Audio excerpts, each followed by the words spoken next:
Highlight of your week. Pardon the interruption, but I'm Mike Wilbon. The Cubs lost again last night, Tony. Do something to make me feel better. Boo. No. You like it? No, Boo. No, I don't like it. Now I don't like you. Why? Let me tell you something. He hit it out.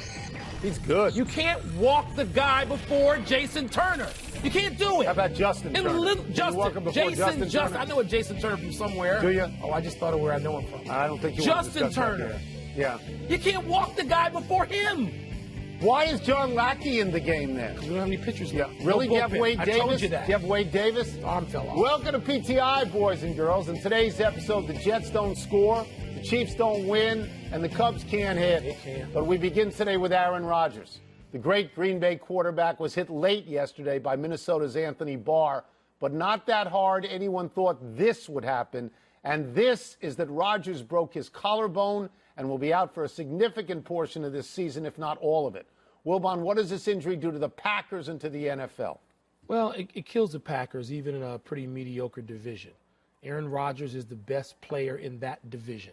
And the first thing you think of is the Packers winning their division. Minnesota's getting better. Detroit's better. They're not good enough to unseat Green Bay. In terms of the league, it hurts the league because in a season in which nobody's any good, there's no great team out there. There's no team approaching greatness. Maybe the Packers move toward that because they got Aaron Rodgers. They know how to bloom late. Yeah. But now when you don't have that, you just have a league with missing a star, missing the possibility of a great team. This stinks for the NFL in general. So I'm sitting there yesterday doing what I do on Sundays, watching the life-changing channel Red Zone. And they interrupt Red Zone. They interrupt it to say there's breaking news on Aaron Rodgers that he broke his collarbone. You know, my first thought was, what? Does anybody have a phone number for Tony Romo?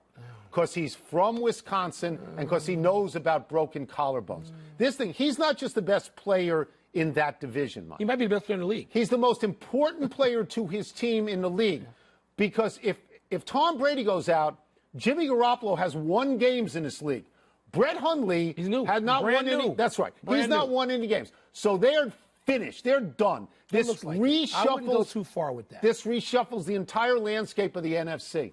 It does. Yeah, it Who does. you got? The Seahawks move up a little. Atlanta can't win any games. No, Atlanta should be 3-3. They don't win any games. They got to gift the opening week. So who do you have at this point? Well, you know what, Tony? Do you have Philadelphia? Maybe, but do you I have don't the winner Green of the Redskins, Bay. Philadelphia? Dying is the certain death you do. Well, I think it really, really hurts them. Really, really. Tony, who in the Central's any good? Vikings, Lions, Bears. How about your Bears? Who's going to unseat them? How about your Bears? Look at the NFL right now. Yeah. There's no Aaron Rodgers. There's no J.J. Watt. There's no Odell Beckham Jr. If you go by commercials, these are three of the 4 or 5 most popular, important stars. God forbid if Brady goes out. If he goes out for the whole season. Tony, the fact is, and you're not going to hear this anywhere else on the partnering networks, multiple of them that there are, the league's hurting right now. Oh, I think so. And nobody examines that. They'll examine it in the NBA, and they'll talk about Major League Baseball. Major League Baseball has multiple teams in the postseason that appear to be potentially great and could win. They don't Pro lose football guys like doesn't this. have any of that. Basketball and baseball don't lose guys like this. They do. They lose don't. guys Not for the season. seasons. No, they don't. They don't. Let's go to a pass for in-game controversy yesterday. Fourth quarter at the Meadowlands. Patriots up 10 on your Jets. The Jets tight end catches a swing pass but fumbles as he's running to the pylon. He regains possession of the previously loose ball while on his back.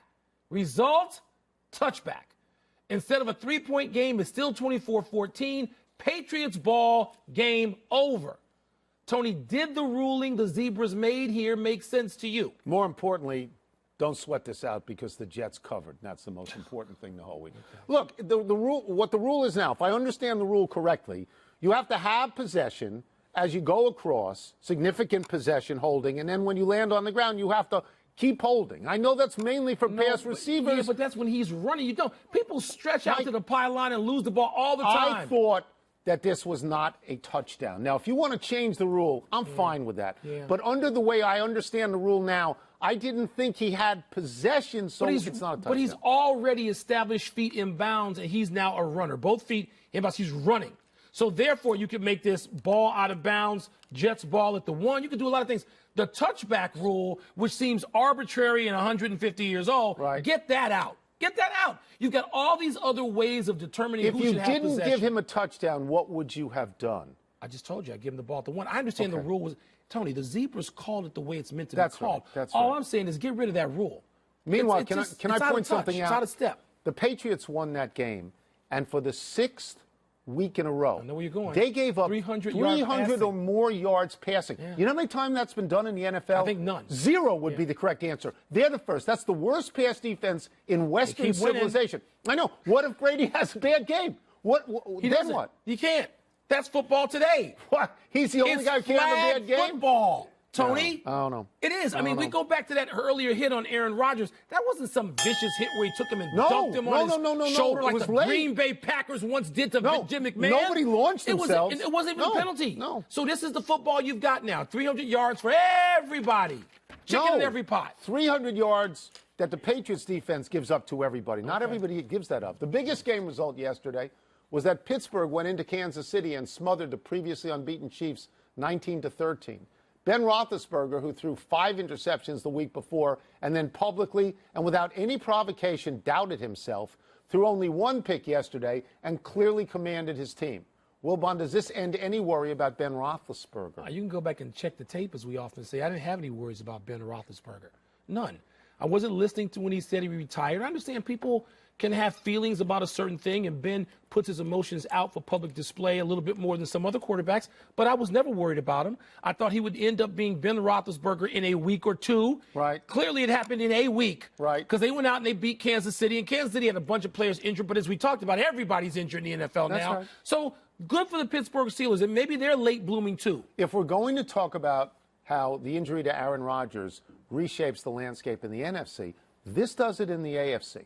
Because you go into Kansas City against a previously unbeaten team and you beat them. So the inevitability of Kansas City is now gone. And now what you are forced to conclude once again is don't bet against the Steelers. The Steelers could look bad for a week here or a week there, but don't bet against the Steelers at this point. I might bet against them if they seem disinterested. They get the Bears. I watched that entire game. They weren't interested in the Bears. They weren't. The Bears stink. And then why lose to them? If you're going to praise the Steelers, then at least rip their inability to concentrate when it suits, when it doesn't suit them. But when they had to concentrate, they did. And you look around at that side of the league, and you see that Denver loses yesterday, and Oakland loses, and Oakland Nobody's is any gone, good. and Kansas City loses. Yeah. So what you have the normalcy, actually, of Pittsburgh and New England. That's what you have in the AFC. Maybe. Even though both teams are flawed. Tony, flawed. I want to see more. It's interesting about Pittsburgh. They have so many weapons.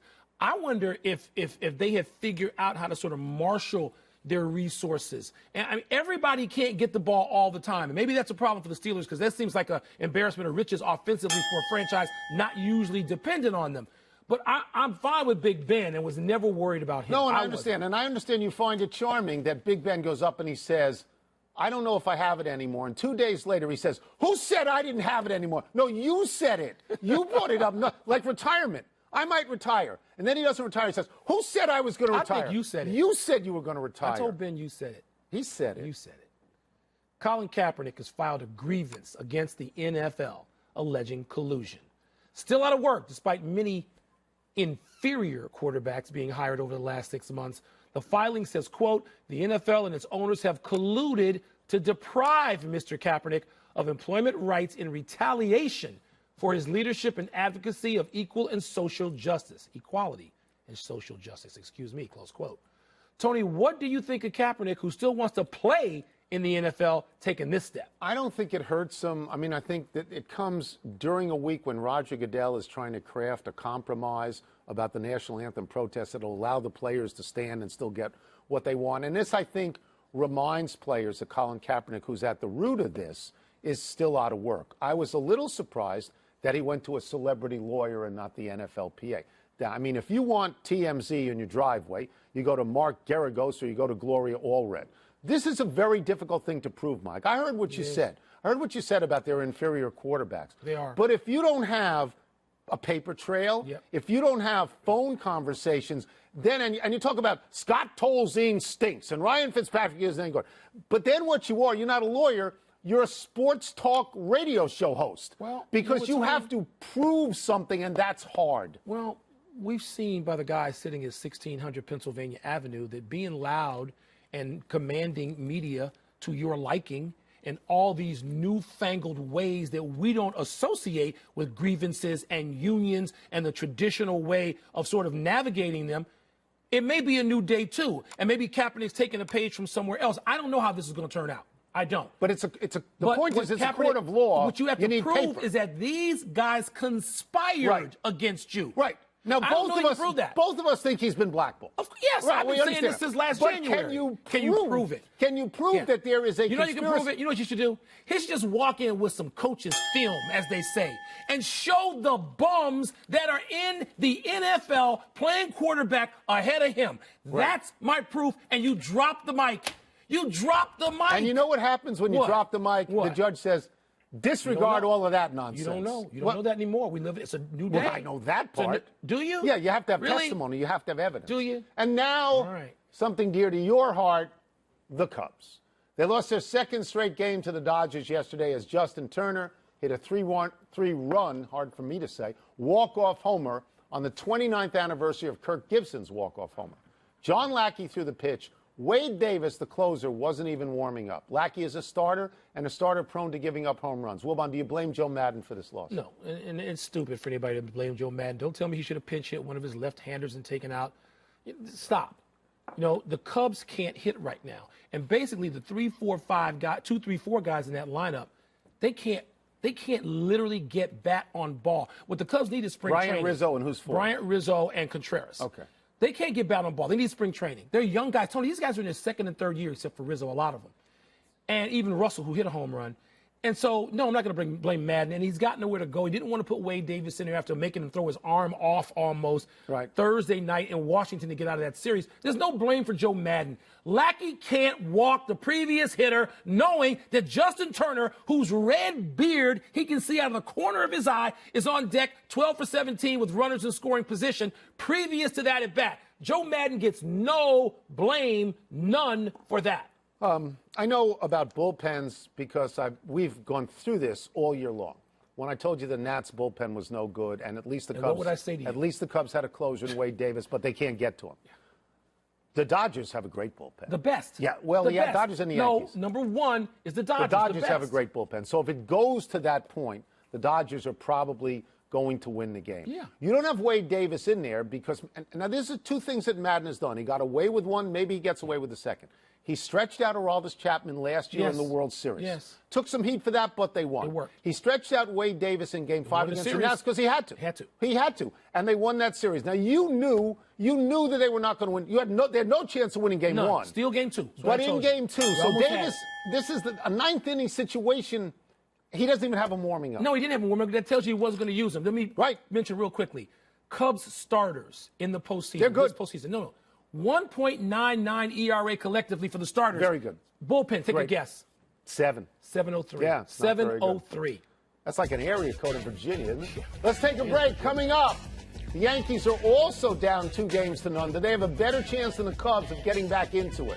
And is the Adrian Peterson we saw yesterday the Adrian Peterson we expect to see going forward? I knew you would never blame Joe Madden. I blame Joe Madden for stuff, not that. Not that. The bullpen stinks. Guys can't make contact. And the interruption is brought to you by Old Spice. 8:15 Eastern on ESPN.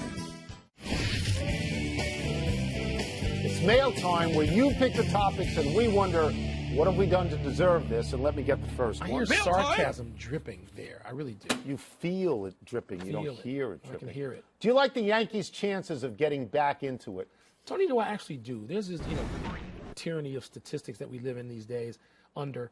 I like this one stat that 9 times in the Yankees' history, postseason history, they've gone down 0-2 to start a series. But yet they've won 4 of them. And so this is not some, it's never happened or it's happened once in 50 tries. That's a pretty good percentage. Look at Altuve. Look at this. He's out by 15 feet. He's great. He's out by 15 feet. Except Sanchez can't hold the ball. Well, Sanchez took his eye off the ball to look at Altuve. But I like CC Sabathia going for the Yankees, and I like their situation. Yeah. I think that that the Astros have demonstrated clearly their superiority to the Yankees, not just in the series, but all year. They're 7-2 against them in this year. They won single-run games. What are you talking about? I think that Keuchel and Verlander are great. I think Verlander's pitching performance was spectacular. Now you know why with the Cubs I'm watching that game, and the third base coach waving Altuve around. That's insane. He's No, out not. by 15 He feet, scores all the except time like that. Sanchez doesn't hold the ball. Because Sanchez is looking at Altuve because he knows he's so fast, he better get the tag over there, insane. and he didn't do it. 15 Speed kills. I texted Tracy right when that happened. Do we all owe Adrian Peterson an apology? You do. We don't all owe Adrian Peterson an apology. I don't owe him anything. Sean Payton might owe him an apology. Bingo. That's There you possible. go. Sean Payton clearly didn't want to use him. That's right. Adrian Peterson, by the way, Sean Payton's team got 52 points yesterday. Adrian Peterson rushed for 134 yards and 2 touchdowns. He can play.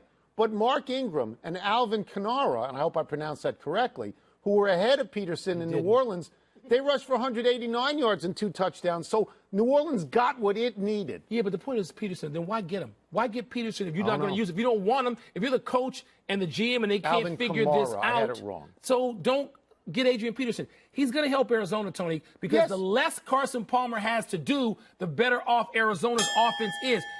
Palmer can't go back there 40 times and throw it 350 yards The only reason anymore. they have you Adrian need Peterson is their number one guy went out for the whole season. Okay, that's fine. And by the way, what happened to your Buccaneers? The Buccaneers stink, and the Raiders stink. Those are and your I two thought teams. both those teams would make a big leap. Who doesn't stink in the league? So what do I know? Who doesn't stink? The Patriots don't stink except on defense. Okay. Do we all owe, and by all I think we mean you, do we all owe Ben McAdoo an apology? No. The Giants went out and beat Denver. Did you hear what we just said? There are no great teams, barely any very good teams in the NFL. This is a good win for the New York Giants, the winless previously New York Giants, to go to Denver, a tough place to win any time, and get a game there. Good for them. But let's not make McAdoo Coach of the Year because he's 1-5 so far with plenty of trouble brewing. I'm going to tell you something, and I'm not going to apologize to McAdoo. No. The best thing he did was stop calling the plays this week. Winning that way in Denver may be the most amazing result we have seen so far this year, and by the end of the year, it may be the most amazing because you say, well, Eli had a great day. He completed 11 passes. I don't know how they won this game in the way that they won this game. Well, there was nothing touchdown like that. There that was helps. nothing to indicate they could win this game like that. Yes, it is. You know what indicates it? Nobody's any good in the NFL. Stop slurping your league and be a man up and say nobody's any good. I think some teams will be very good by the end of the year. Stop. End of the year. Stop apologizing for the. Where's the shield? You want to hide behind it the rest of the show? Close Boo! Boo! After a crazy weekend in college football, who do you have in the title game now? Why don't we split this up? Why don't we tag team it? I'll give my team, then you'll give your team. My team is Alabama. My team's Alabama. Okay, well, then we both have the same team. Yeah. Here's the problem as we go forward, because I think I'll take another team. I think it could be Clemson. I think the other team could be Clemson. Here's the problem Penn State has. They have Michigan and Ohio State in back-to-back games. 3 in a row. Right. The problem Wisconsin has is they're going to face somebody in the Big Ten championship, and they're going to maybe Ohio State will lose to them. West, they get the East. And the Pac-12 has no run in this. And maybe TCU, but the Big 12 gets no respect nationally. So who's your second team? At the Pick moment, one. I'll either Clemson or Ohio State. Clemson. I'll say Clemson. I might go out on a limb here. And say who? I mean, Northwestern? both Alabama. I might say Penn State.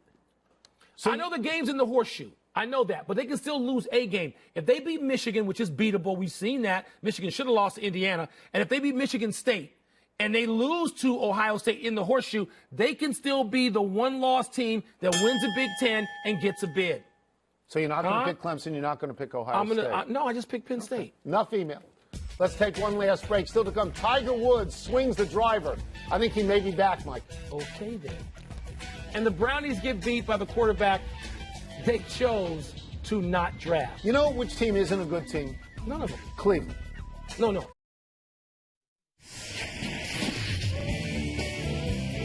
Happy time, people. Happy 30th birthday, Bobby Rainey. Rainey is a kick returner for the Baltimore Ravens, and yesterday he appeared to be undercut and tackled on a return.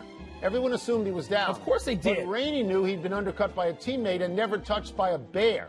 So he got up and ran for a touchdown. Wilbon, defend your team's lack of tackling. Why would I need to defend anything when they beat the Ravens in Baltimore? Mitch Trubisky looks like a big star, doesn't he? Say it. A star, 8 for 15? Say it. Really? Happy anniversary, John, Carlos, and Tommy Smith. 49 years ago today, Smith and Carlos bowed their heads on the Olympic medal stand during the playing of the national anthem and raised their gloved fists in the air, signifying the Black Power salute. That was the most blatant and controversial political act by American Olympic athletes ever. It gives me chills to watch it. Millennials are saying, what you mean Kaepernick didn't introduce this to the general conversation? No. Happy trails to another game for the Cleveland Browns. The 0-6 Browns once again humiliated yesterday, losing at Houston 33-17. Ironically, the 12th pick in this year's draft that Cleveland traded to Houston turns out to be Deshaun Watson, who took 3 touchdown passes against them. Hugh Jackson now 1-21 as the Browns head coach, and if they lose out, no way he retains his job. I didn't hear you declare Deshaun Watson a future star. He's good. Yeah, he's good. Real good. But he's not Mitch Trubisky. Really? One omission, LaMarcus Aldridge has signed a 3-year, $72 million extension with the Spurs. Does that make sense to you? That's not a big number anymore. And so you can reward him and keep him and they think they've cleared the air with him, or you could trade him. It's a big number in my house. How about your house? Let's go to the big finish. Teddy Bridgewater, coming off the PUP list, cleared to practice for the Vikings. Big deal? All those teams can win the division in the absence of Rodgers. It is a big deal if they get him back. Dolphins beat the Falcons in the ATL. Explain that. Can't. They're sinking. I can't. Kevin Durant says the Greek Freak could be the best player ever in the NBA if he wanted to. Do you agree? My outside choice for MVP in the league this year is... You can't even pronounce his name. Antetokounmpo! I was waiting for you to do it. Tiger Woods tweeted out a video of himself swinging the driver. You're impressed, right? Very impressed, except I don't know where the ball lands. I don't know how many shots it took in Sunday red. And I don't know if he grabbed his knee afterwards. Slow swing. Last one, Monday Night Football, Colts at Titans. Who you got? Really? Yeah, who you got? Really? What? Let's go back to the Greek Freak. Pronounce his name. Greek Freak. Antetokounmpo! We're out of time. We'll try to it. be better the next time. I'm Tony Kornheiser. I'm serious, Tony. He could be MVP of the league this year. I'm Mike Wilbon. Same time tomorrow, Knuckleheads. Now we send you to Susie Carver in Nashville for Monday Night Countdown. Send us a